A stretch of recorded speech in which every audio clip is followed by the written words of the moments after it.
welcome to Real Gardens, where each week we're out in the garden, sharing in all the hard work with our group of amateur gardeners. This week, Carol Klein is up to her knees in mud with police officers Adrian and Debbie. Anne-Marie Powell is getting all creative with sticky-back plastic in Lisa's garden in Harrow. And I'm running around with Bryony, bringing a little bit of Versailles to her Norfolk garden.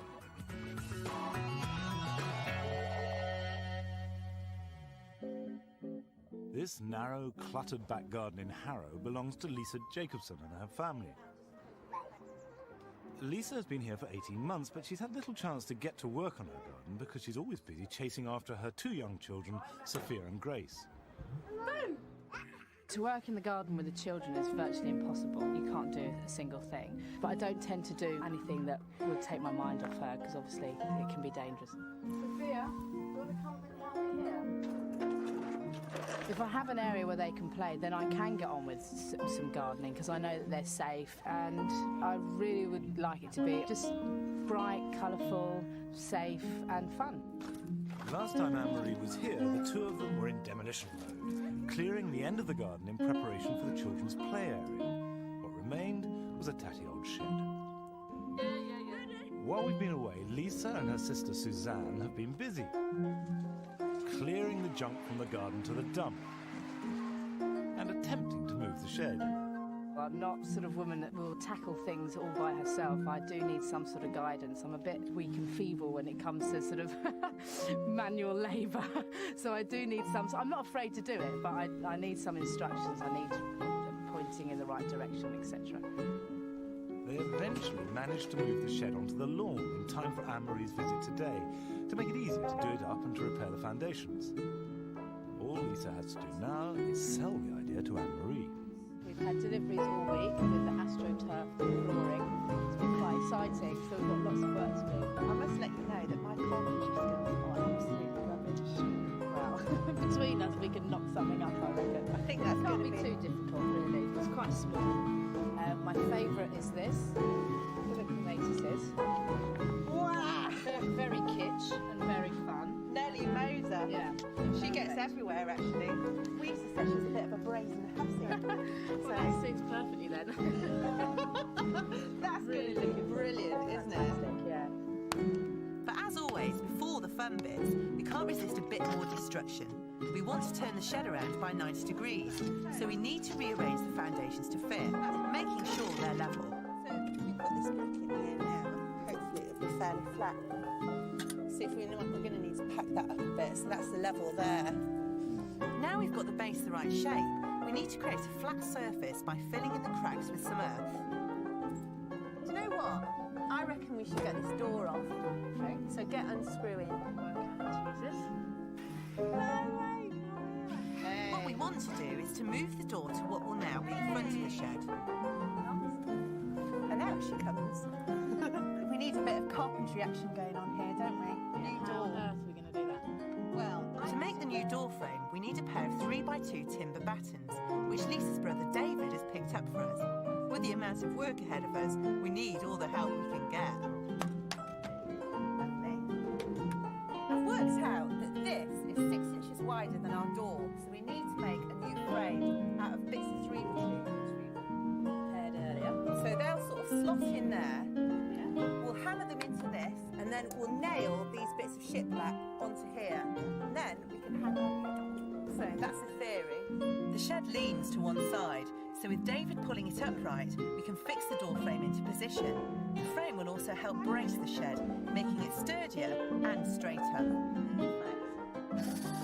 Once we've screwed the new door posts into position and attached the lap board to them, we can cut out the middle section. Fortunately, David comes complete with an electric jigsaw, and he knows how to use it. Right, mate, do you want to tidy up your messy edges?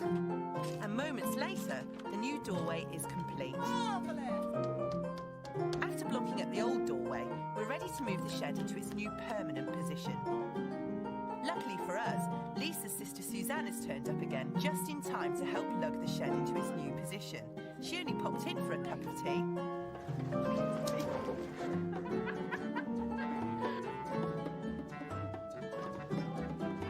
So, It's bend the knees, not the back. Right, Lisa.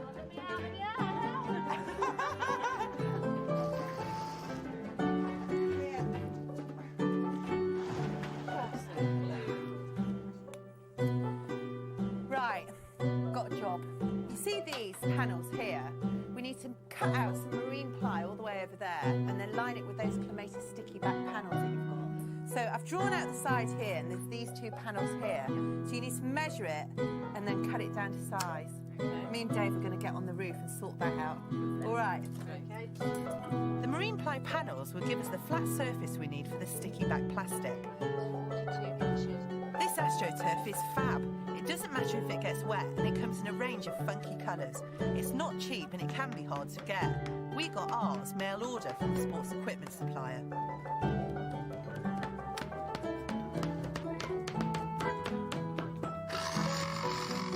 Lisa's marine ply panels are marked out and ready to cut. Sadly, there's more jigging than sawing. No, what have I done? See in the middle, there's a little... I think these are nice. I've seen these before. Where'd you get them from? Really big cover company. Right, aren't they? What do you do, to stick it down? Yeah. Bang in the middle of that there. Yeah, you two look like why don't you use that to just spray? Wow. Great top tip. Well done. We do that new. I do this every day, you know. Wow. Do you know what? I didn't think it'd go on flat. I was convinced it wouldn't. So all you need to do now is get some nice offcuts and put it around the side. We did think about that. We weren't planning to leave it like this. It makes a mad impact. Certainly makes a statement. Yeah. I don't know what kind of statement. At last the shed is really coming together. There's just a few finishing touches to go. Yay! The door transplant has been successful. First, some child-friendly perspex in the windows, then brightly coloured window boxes. They're going to love this, aren't they? That's it! It's groovy. And finally, some polyanthus and beaded curtains to complete the picture. I can't believe it. No, all in one day. All this work done. Fantastic. Yeah, but we wouldn't have got it done if your brother and sisters hadn't have turned up, would yeah. we? So did you do this for the kids or for you? A bit of both, I think. Bryony Jacqueline is an obsessive gardener. Since moving into their family house in North Norfolk, she's made a garden out of what was 3 acres of rough grass. Bryony has created a whole range of beds and borders in the garden using plants that either she propagates herself or else acquires by more resourceful methods. On my last visit, I helped to improve the look of her driveway with native Alexanders from the local vicarage. I have to say, I didn't really think they were going to take. Come and have a look at this. You said it couldn't be done. That's extraordinary. So a week later, there are signs of distinct growth. Yeah. Cutting off the top that did it. All right, you win. Let's go and have a look at this roundel. Now, what is a roundel? Well, it's going to go here. I don't know where it's going to go. What is it? Oh, well, for you non-visual people, I've got a plan. I am not a non-visual person. God, you know how to ruin someone. Now, which bit is the actual roundel? Just this bit. This is kind of phase 1, which is the backdrop to it. And I've completed this, which is a dogwood hedge. And then this is there's a focal point right at the end, which is a wild cherry. And these are wildflower beds, which we're going to come back to another time. So for today, I just want to mark the whole lot out and take out the central bed. I'm not going to ask you to dig it all. I know you have this idea as this bloke who comes once a week to do the digging. If only. Right, so we measure it out with this, do we? Make a big compass. We're using a cane to mark the centre of the circular bed, which, according to Bryony, should measure 6 foot across. Have you thought about this long and hard? For 2 whole years, Really? I've been mulling this one over. So 6 foot. 1, I'll get some 2, canes. 3, 4, 5, 6. Now, my feet are exactly a foot long, I bet. So that is 6 foot dead there. Actually, Monty, that makes that 12. Oh, yeah. Oh, well. 1. I never could count. Well, with Bryony keeping a watchful eye on my counting, we can mark out the widths of the alternating beds and pathways. 3 and a bit. I bet you were good at ballet as well. Couldn't you tell? Brownie's ideas have been inspired by the historic gardens of European country houses dating back to the 16th century. So we're actually bringing our own bit of Versailles to Norfolk, even though it may not look as I'm exerting myself. Voila. So you walk in here, walk round here. Well, go like this, you see. Do we have to trot? It's running. It's a running It's a garden. little running okay. action. Well, that works all right. Now, all we have to do is lift the turf. Luckily for us, Brownie's son Christopher is home from school. You want a hand? Yeah. If you're willing, put this. Cutting the turf by hand is harder work than hiring in a machine to do it, but it's cheaper and far more accurate. So you'll keep these and stack them face to face, Yeah. like that, in a big stack. And in a couple of years, you just slice down it. It makes lovely potting compost. Yeah, you just need somewhere out of the way where you can forget about them. As the grass is slowly replaced by the bare earth underneath, Brownie's design starts to become more apparent. Many hands make light work, and it's not long before we're ready to bring on the box cuttings that Brownie has propagated for the centre bed. Okay, what sort of space here? Well, I'd quite like this kind of staggered. Right, so we're looking at what, 9-inch or 6-inch Oh, space? it's 6. Okay, about like We've that. got plenty to go at. Okay. Like that? Perfect. Right. And this in the middle? Yeah, he's going to go into a cone when he's a big boy. Okay, yeah. Now, are these Sophronicosa or Sempervirens? Sempervirens. So they're going to get quite bushy. Yeah, how high do you want them to be? Oh, about 12, 15 inches. So it's a nice, thick, So, architectural little hedge. yeah, I mean, it's going to need clipping quite a lot, isn't it? to Well, it'll keep it be a that twice a small? year job, yeah. Make more work for yourself. I don't believe in low-maintenance gardening. It's fun. It's a good way to keep fit. That's as much as we can do to the roundel at the moment, because the plants for the surrounding beds are still in their seed trays and won't be ready till May. Now, these are some of the things I'm going to put in the roundel, and they're just about ready for pricking off. Oh, they are tiny though, aren't they? So it's a mega production here to cover that surface What's area. this? This is clary. This isn't ready. It isn't actually. It hasn't got true leaves, has it? No. Most seedlings shouldn't be pricked out until they've got 2 pairs of leaves. Hang on. And these little ones, This is calamint, tiny. but ready. Yeah, but ready, okay.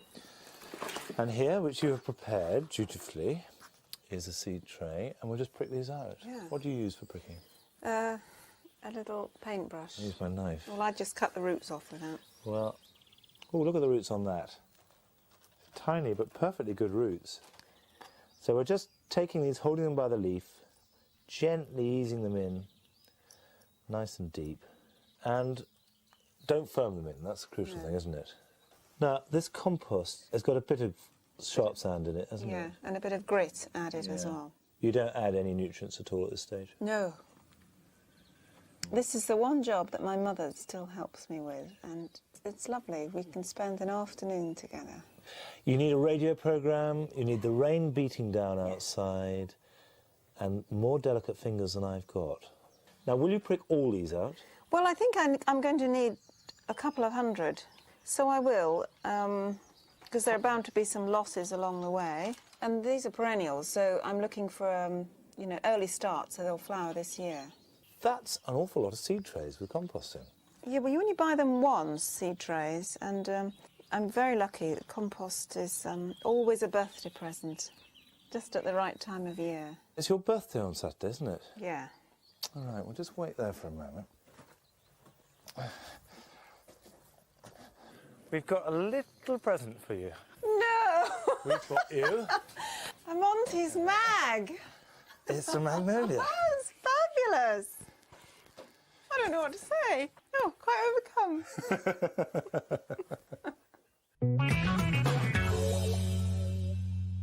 After the break, Carol is back in Devon, wading about in rubber with Adrian and Debbie.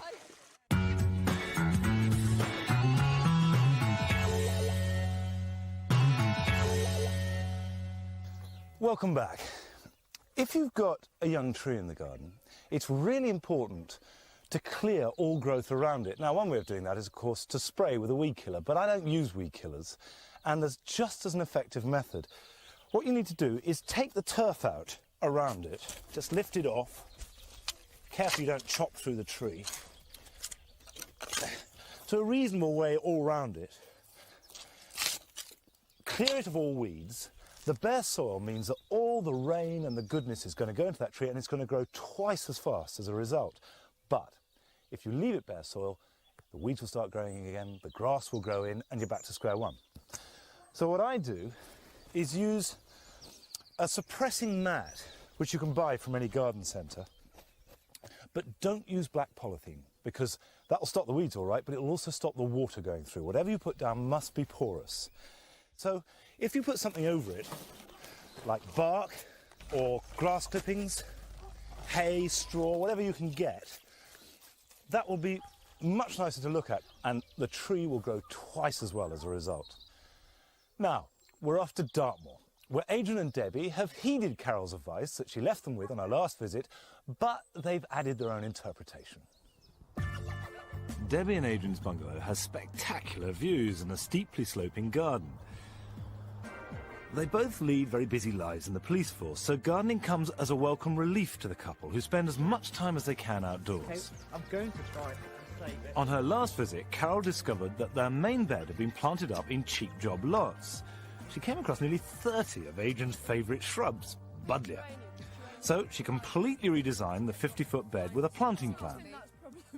They only got as far as replanting about a 16th of the bed, but they promised Carol they'd strip the rest of it out and have it replanted before her next visit. We actually got on very well with the bed, didn't we, together, because... Once we had agreed that you would decide where the plants were. I did most of the planting and Adrian did most of the heavy work. Are you ready? Yeah. They've kept to their promise and transformed this massive bed. They're happy with the results of their hard work. But what will Carol's verdict be? Stand by. Okay, open your eyes. My God. It's all done. You've done it. I know. Look at this fence. Have you had the entire Devon police force here doing this? No, just me, Debbie. And what amazes me is it's very like the plan. Let's have a look. You can see how we've used the sways coming down the big groups of plants. You really have. It's not Yeah. just a pretty picture. It's actually No, worked a we bit did actually too. use it, yeah. I love this seat. We're going to put some marjoram Marjorams. in there, so when you lean back, it's nice and smelly. Yeah. It's really nice. We have lost a few things, as you can see. We still What, put these them in. lavenders? Some of those at the back might be all right, and if not, this one's growing so happily, it's really going to join up with those others anyway, Yeah. isn't it? So, I think it's wonderful, I really do. No, and yet I can't see a single buddleia. Oh, yes, there is. there's one over there. There it is. There he is. The one that got away. But we've got other things to do today, haven't we? We have. What's Yeah. all this about getting in the water? We're going to have to get in the water. We're going to want to clear the leak down. Do And we? Yeah, we Yes, do. we do. I suppose we've got to get Get our our waders waders on. Come on then, let's get going. Adrian and Debbie clear the leak once a year in spring to stop it getting clogged up. I can see one thing you really got to get out straight away, and that's this hemlock water droplet. Oh, golly. This is one of the most poisonous plants in Really? the country. Yeah, it is. And although it's a wild plant, I really think you ought to get it out and Right. get rid of it if you possibly can. I got a secret weapon. That's going to help a lot, yeah. Yeah, you should cover your skin because it can really irritate it badly. And this plant's responsible for more fatalities than Really? any other indigenous plant. But they root all at the stem on every single leaf node. Did you mean to do that, Adrian? Yes. Yes, I did. I can show you from back. Come on. You all right? Yeah, of course I'm all right. Look, you didn't even get the roots out, honestly. All that effort for nothing. Yeah. Now get hold of a handful. This plant smells like celery, always grows close to water, with flat heads of white flowers in summer. Its common name is dead tongue because it paralyses your tongue if you eat it. That's good. Hey, oh, lovely, look at that. Yeah, that's what you want, the whole of the root to come out. There we go. Debbie's cutting back the nettles and brambles. They're an important habitat for wildlife, so she's only giving them a light trim. Ready, 1, 2, 3. Ah! Lovely. You're not wet, are you? No, not a bit. Look how clear it looks now. It's brilliant. I think it looks a bit bare. Can we look for a few things to plant as well? We've got some things up in the bog garden and possibly the holding beds that we took out the big bed. We found a clump of water-loving irises up near the pond, which we're going to plant into the leat. It's definitely Iris pseudocurus, isn't it? This wonderful golden flag, the big yellow one. Yeah, that's right. And it lives beside running water, so it should be ideal. Right at home. I think it's important to leave as much soil on as we can. The irises are a native plant, which is just as well, because non-native plants which spread downstream can be a menace to waterways. Should we take it right down there? Yeah, I think that'll be the best Over place down there. Adrian's dam. I think one of these, you're right. Yeah. I'm like a Capricorn, I'm like a goat. How about here? Do you think that's a good place? Yeah, I think that's great. Right, just 2 things you've got to remember. First of all, those roots actually grow in soil. Yeah. So leave plenty of soil on the roots and try and make sure they're in real contact with whatever's underneath there. Yeah. And the second thing is you've got to find some way of stopping the whole thing floating off and going into your neighbour's garden or further down. Now, don't you think if you just Nestle it in. Yeah, and then push it right down. Oh, it looks like it's been there forever, look. We're using some heavy stones to lodge the irises in place. They should grow to form a big clump, and they'll flower in late May to early June. Next, Adrian and Debbie want to improve the look of their Devon bank with some wildflowers. Well, we've got all those primroses we dug up a couple of weeks ago. We've got those in the holding bed, so they'll be good. I've got some packets of wildflower seeds. Yeah. I thought maybe we could scratch them into the surface and let them self-seed. Well, you could try, but I think you might find that there's a bit too much competition from all this rough grass and everything. I think you might be better off with those little wildflower plugs you can get from a specialist nursery. Right. But with a bit of luck, we might find enough stuff in your own garden. Adrian and Debbie's woodland area has lots of suitable meadow flowers, so Debbie and I are digging for some purslane and forget-me-nots. Meanwhile, Adrian raids his holding beds for some primroses. With our amphibious wheelbarrow stuffed with plants, we form a human chain and plant up our Devon bank. Since these are all wildflowers, they won't need any feeding. That looks lovely. Lovely, right in the water. Right, pretty damn good, eh? Yeah. Pretty good. So how often should I stream this cow? Well, I think because these are all early flowering subjects, you stream just once in kind of late August. Right. And that way you'll help distribute the seed too. Wonderful. And before you know it, the whole bank will just be a mass of wildflowers. Lovely. Good stuff. Yeah, I look forward to that. That's it for this week. Next week, Carol will be roping in all Diana's family to help them blitz her vegetable patch before it gets too late. Anne-Marie is going to be walking the plank with Mike and Alison in the bog garden, and I'm here in the pond with Bryony, helping to protect her plants from predators. I'll see you then. Bye-bye.